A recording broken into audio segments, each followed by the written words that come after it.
In this lesson, we'll learn how to use content-aware scale to extend the background of a photo. So if you've been watching the lessons up to this point in this course, then you've no doubt learned about some really cool tools that we have that allow you to heal and repair or remove any undesirable elements from a photo. We got a lot of really cool healing tools at our disposal here in Photoshop.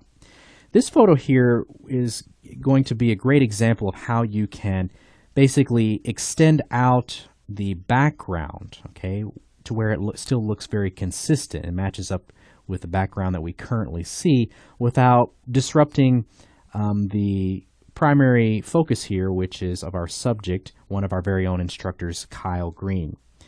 So what I'd like to do first is I'm going to right-click on this background layer, which is of this image, and I'm going to just convert it to a layer instead of a background. I'm doing this because I want to be able to demonstrate a couple of other things here in just a moment, okay? But basically, we can take our crop tool, and let's say we grab the upper left corner here, and we just extend out our canvas a little bit, okay? So you can see all this little checkerboard back here. That's all that empty space now that we want to fill in, and we want it to be consistent with this background wall that we see right here, okay? Now, one thing you could try is grabbing your lasso tool. You could make a selection around all of that empty space, right? And you could try to right-click and do content-aware fill, just as we've already learned about in an earlier lesson in this course, and click OK. So Photoshop will do a little bit of thinking, but in this case, it doesn't give us the best result. We're getting that little plaque right there with that printed information on it replicated, okay? And in this case, you could probably just clone over that with your clone stamp tool, and that would be fine. But we want something that works much, much cleaner and more efficiently. I also would not recommend trying to take your clone stamp tool and source from all of this information to try and fill this out, because it might not result in looking very clean. It might look a little bit blotchy or patchy, okay? Because you have some variation, some tonal variation in this background here. It's not absolutely the same consistent tone throughout.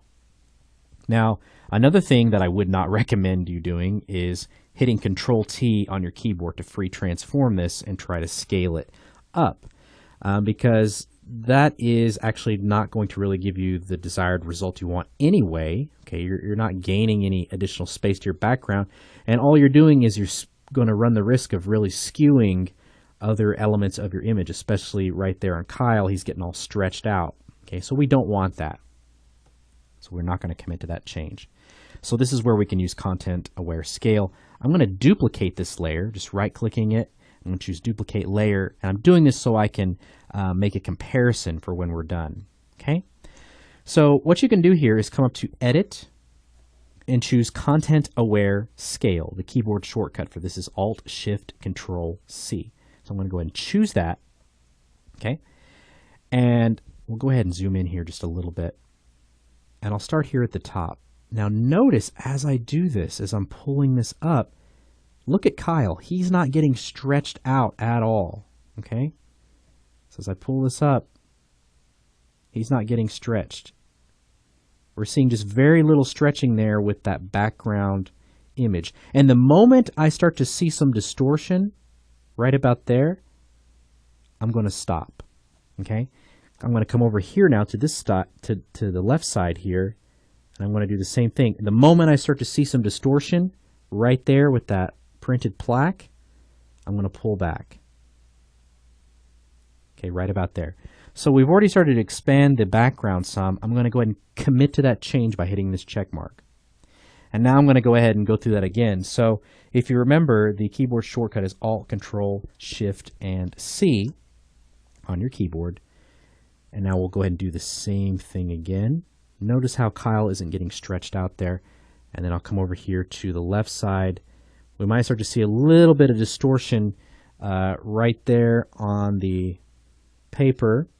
And that may actually be a result of coming up from the bottom there. But overall, that actually looks pretty dang good. I just want to go ahead and commit to that change, and I just want to show you a comparison now. So check that out. We got a little bit of movement with some of the background elements, But my main concern was Kyle here. I didn't want him to become skewed or stretched out, kind of like what you were seeing if we were free transforming the image. And we've also gained a lot of additional space for our background here. So this worked out really nice.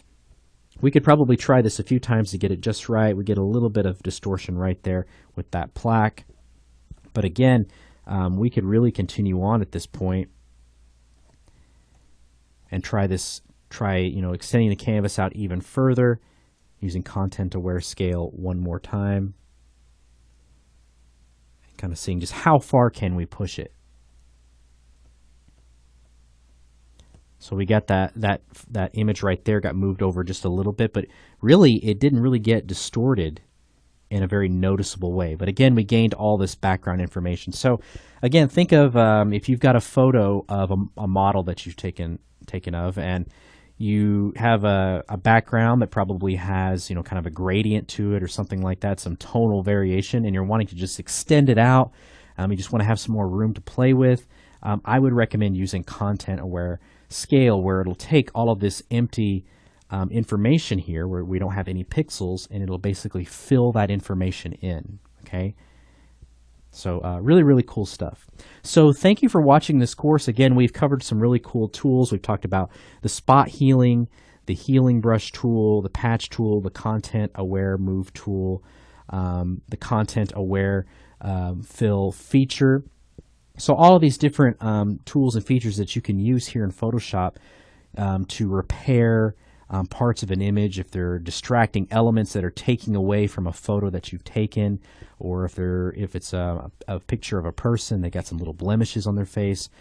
Just a lot of different tools that allow you to retouch and heal and repair and really improve the quality of your images so that you don't have those distracting elements. So once again, thank you for watching, and we'll catch you in another course.